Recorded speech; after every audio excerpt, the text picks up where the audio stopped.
Welcome back to another video on the JJ Think Tank. I hope you're doing well today. In this video I want to talk about Western civilization, hypocrisy, and who defines barbarity and primitiveness. This is what I want to talk about, because this issue is important. I think this issue is important because when we start to dig deeper, we start to realize that perhaps our own misconceptions about civilization, about who is more civilized, yes, who is more refined, and who isn't, could be wrong. Yes, our misconceptions could be wrong, and when we analyze political processes, how various countries act on the international arena, yes, how they act in the international arena, yes, we perhaps notice that all along, it's actually the West that is more barbaric and primitive. Because anyone with a brain, yes, anyone who actually starts to think, notices that a lot of the conflicts initiated around the world were initiated by the West, yes? They were initiated by the West, and it makes us question the idea that the West is superior, yes? Is more refined, is more moral, more ethical. Is the third world really so barbaric and primitive? I mean, I guess in some areas of the third world there is tribal warfare. That in some countries there is a radical form of Islam that is causing chaos. I guess I agree with this, but then again we need to remember that there is evidence out there that suggests that radical Islam was actually funded, yes, by Obama, by the CIA, and perhaps other organizations, yes, based in the US. And this is common knowledge now that ISIS was funded by Obama, yes, when he was in power, in order to create this havoc, yes, in the Middle East. So there's that as well, but going back to cultures and other civilizations, yes,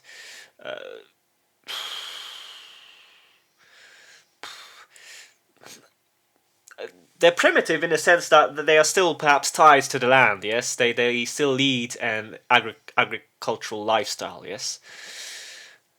So in this sense we could define them as being primitive. Are they barbaric? I don't know. I don't think so. They live according to their own customs, they live according to their own culture, and you don't really see them trying to take over other lands, yes? And this isn't a case with the West, yes? The West is constantly intervening everywhere, creating havoc, creating chaos, creating wars, and this picture I found on the internet, it proves this, yes. We can see we have a whole list here of all the conflicts, all the US interventions since World War II. The most recent being, of course, Iran, yes. So the US has again initiated another war, but this time in Iran. So Iran is not on this list. Ukraine as well. We can argue that. Well, I believe that the war in Ukraine was initiated by the US, really, because it created this regime change in the country. It started to fund these radical fascists in Western Ukraine to begin a civil war in the east, and then after a while Putin said enough, yes. After 12 years he intervened, yes, he invaded the country. So again, here, if we dig a little bit deeper, we might notice that actually the US the US, yes, caused this. So, I mean, there's a lot of hypocrisy, yes. The Western civilization, the narrative, the discourse, there's a lot of hypocrisy. Western civilization, they don't seem to notice that sometimes their own primitiveness and barbarity. Yes, people who defend the West. Yes, I'm talking about these people. They don't seem to notice this sometimes, and it seems like they just project their own barbarity and primitiveness onto others. Now, of course, I will agree that the West is much more advanced than other countries from the third world. The West has this civilization, yes, this technological civilization, and in this sense, it is not primitive and barbaric. Yes, it's very this culture of ours, this civilization of ours. It's refined. Yes, it is refined. I agree here, but in the international arena, I'm not so sure. I think the West is more barbaric and primitive than other countries overall. I mean, look at the Chinese strategy. The Chinese they don't try to take over by military intervention, by bombing, by killing loads of civilians. They are much more refined. They are much smarter. They they take over by economic investment, which benefits the country at the end of the day as well, the host country that accepts this investment. So we can compare these strategies, yes, and this is why a Kissinger quote comes to mind. Kissinger quote about being an ally of America, yes.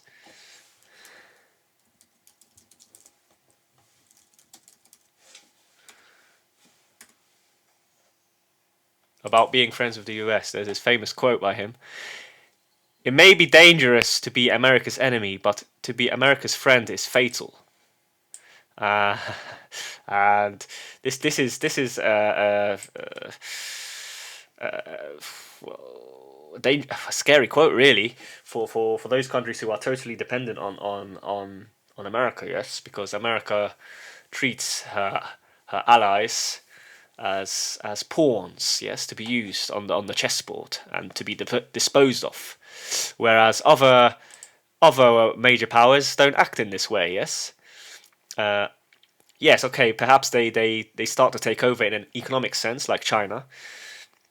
Obviously, this can be dangerous for the host country because if an empire starts to completely control their economy, they are also enslaved. We could argue, yes, but at least there is no destruction. This is my point. At least there's no destruction. I think this strategy is better, both for both parties. Yes, in the long run. So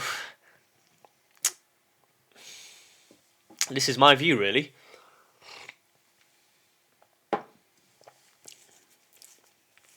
Now, I like to go into my article. So I began my article with this quote by Muammar al-Gaddafi. So obviously, we can remember there was a lot of propaganda against him as well. He actually led Libya onto a good path, really. I mean, I guess he was a dictator to some degree, but look at Libya now compared to where it was before. I believe it's much worse now. Yes. When Gaddafi was in power, he created a lot of order. There was more prosperity there. He had this plan about creating a bank linked to the gold standard, I believe. So it seems like he knew what he was doing, yes, and then obviously the regime change took place there when Hillary Clinton was in power, I believe, and it's not good over there. Yes, I mean let's check Libya news. Let's see Libya current situation. Yes, Libya remains politically fragmented and highly volatile. The nation is split between rival administrations in the east and west, resulting in institutional deadlock and stalled elections. You see, so there we go. So yes, let me go into my article now. So I began with this quote with Gaddafi, and this is kind of the trick that the West uses. Whenever there's a country on the periphery or kind of in between East and West that wants to uh, gain more sovereignty for herself, yes, gain more sovereignty for the country, then these people who start to act in this way in order to boost the sovereignty of a given country that they are from, they are labelled as terrorists, yes, as supporting terrorism, as being evil dictators. I mean, Lukashenko comes to mind. Lukashenko in Belarus, he's constantly labelled as a dictator. Yes, I mean, is he really a dictator? You go to Belarus; it's a nice country. It's clean. It's safe. Obviously, the GDP per capita might not be really high, but it's stable at least. Yes. So so yes, there's in general the West uses this discourse, this method of propaganda to discredit and demonize, yes, leaders in well, either third world countries or countries kind of in between in East and West who want to gain more sovereignty. And when you start to think, you notice that it's a trick. Yes, it's a trick that the West uses. So the West sees liberation movements as terrorist movements, and that is why I am accused of supporting terrorism, because I support liberation movements. Exactly. So yes, as I alluded to at the beginning of my video, I've been following this discourse for a while, the debate, listening to both sides, and kind of coming to my own view. Obviously, the postmodern world in this sense is great because you have access to various perspectives, and this democratizes. Oh, I can't pronounce that word. Democratizes. Is that even a word? Let me rephrase it. It allows everyone, yes, to have a voice and to share their views, yes. So this is a good thing, and because of this, you can gain a more clear picture, yes, of reality. You can gain a clearer picture. So this is past 10 years or so, I've been following these debates. I've been following the discourse. I studied at Liverpool. I studied history, international relations, had some economics modules as well, economic modules, and I think I'm quite qualified, yes, to talk on this. I've quite a lot of knowledge about this, yes. I have quite a lot of knowledge about how the power structure works in the West and in the East as well, to a degree. I understand the strategies that various civilizations adopt in order to project their power. I understand the intricacies of international relations, etc. Yes, and yeah, it has led to this view, yes, of mine. So this is at this moment in time, I want to make a key distinction because some people might charge me with being an ideologue or a hypocrite because I live I guess I live in the West. Yes, I live in Poland. Poland is in between East and West. Yes, I was born and raised in the UK, so obviously people might call me a hypocrite. Yes, ideologue or propagandist, but I want to reiterate that obviously Western civilization is unique because it does allow a lot of liberty for the individual. It's true, Western civilization is advanced in this sense. My criticism is more about how the West acts in the international arena. This is kind of the key distinction that I want to make, because I think I'm 100% convinced that it's the West that initiates all these wars everywhere. There's chaos. There's still a form of colonialism. it has morphed into look, this corporate capitalist model where a lot of the resources are extracted from uh, from third world countries, and the profits end up only in London, yes, or in New York, or all of these major cities, yes. I mean, Poland is in a similar situation because, of course, Poland has achieved a lot of growth, but Poland is not really sovereign, because a lot of the major companies here that are based in Poland, that operate in Poland, they're they're not Polish. Yes, they're Western companies, and a lot of the profits are that end up being extracted and taken to the West. Yes, so Poland is in a similar situation uh, as the third world countries found in Africa, or kind of in between, yes, East and West. So yes, I don't want to talk more about Poland because it's not really relevant now to this video. So, but anyway, let's move on, and now I want to expand on this idea about Western civilization. Yes, why it's unique and why it does allow a lot of liberty for the individual to achieve what they want in life. Yes, perhaps now this liberty is shrinking, but we can see in the past 100 years that there was such a process. Yes, so here, when I make this argument, I do have a Eurocentric point of view, we could say. I do recognise that Europe and the Anglosphere, we have to admit that we were at the forefront, yes, of major developments in art, culture, and science. Yes, can't deny this. A lot of the major inventions that we use in the modern world came from Europe and the Anglosphere.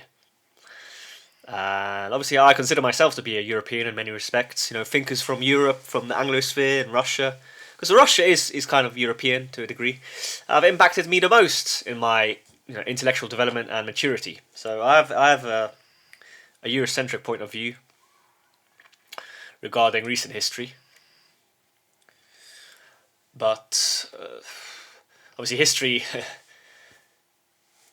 history is not just the last 300 years. Yes, history is thousands of years. Yes, so at the same time, Europe shouldn't fall into this kind of arrogant attitude. Yes, that it is the center of the world and that it has always been the center of the world. Yes, because if we look back at history and take a longer perspective, yes, a wider perspective.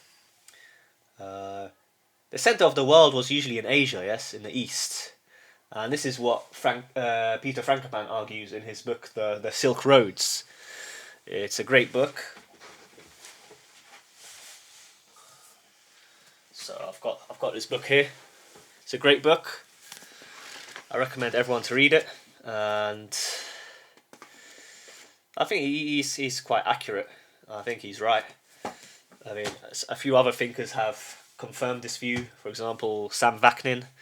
You can find him on YouTube because he talks about geopolitics sometimes. So Europe shouldn't be cocky. Yes, we shouldn't be cocky. We shouldn't be arrogant. We aren't the center of the world. Obviously, we are different, but we have to recognize the influence and impact that other land masses have had on history, yes, and on the development of humankind. So I want to talk a bit more now before I finish about the interventions, yes, that America and Israel have undertaken, yes, recently, and just well, we can thinking about the Second World War, near the end of the Second World War. Atomic bombs were dropped in Japan. The only time so far in history that atomic bombs have been dropped. This was done by the West, yes, by America. War in Vietnam. Well, why this war took place, it's, I don't know. Again, initiated by America. The chaos unleashed across the Middle East and Yugoslavia. So this is more recent, but again, initiated by NATO, by America. The recent war in Ukraine, in my opinion, by America again, NATO. In Palestine, genocide, yeah.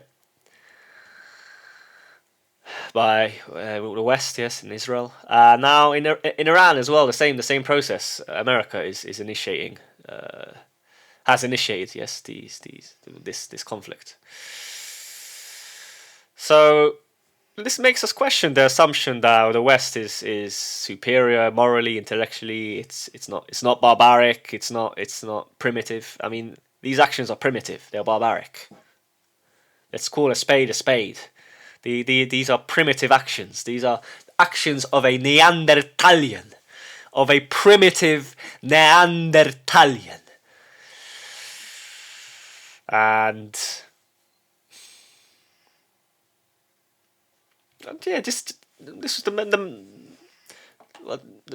main point of my video. Really, we have to make the distinction between how the West acts in the international arena and kind of Western civilization itself as a bubble, yes, as a bubble with its own internal structure based on law, etc., which allows the individual to have a lot of freedom.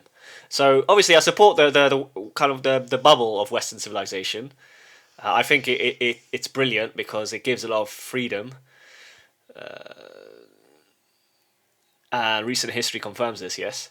But how the way that the West acts on in the international arena, it's barbaric. It's more barbaric than all the other countries. We have to be honest. It is more barbaric, and that's all for this video. Really, I don't have any more to say. Obviously, this conflict between East and West has always taken place, really, because the East has a different mentality, the West also. And a great book that goes into this is called The Geography of Thought. So, this is the book, The Geography of Thought by Richard Nisbet. It's a brilliant book. And I recommend everyone to read it because it highlights the difference between how the West thinks and how the East thinks. And obviously, we want to bridge the gap to a degree because because the West and the East is becoming so integrated due to logistics and economics that we need to make it work somehow. Yes. And yes, so that's the end of my video. I'd like to end my video with this quote by Edward Said. So I want to cover him in another video soon. And this is what he said. Every single empire in its official discourse has said that it is not like all the others, that its circumstances are special, that it has a mission to enlighten, civilize, bring order and democracy, and that it uses force only as a last resort. So this is a good quote, it makes us think. So yes, that's the end of the video. I hope you liked it, I hope you found out something interesting, I hope it enlightened you in some way when it comes to international relations. And if you liked the video, consider liking and subscribing. It will help me grow the channel and spread more vital information. If you like the video even more, consider donating at Buy Me a Coffee. I'll provide a link in the description. But yes, that's all for today. Once again, if you made it this far, thank you for listening. I appreciate it. I appreciate you spending your time here on the JJ Think Tank. And that's all for today. Take care.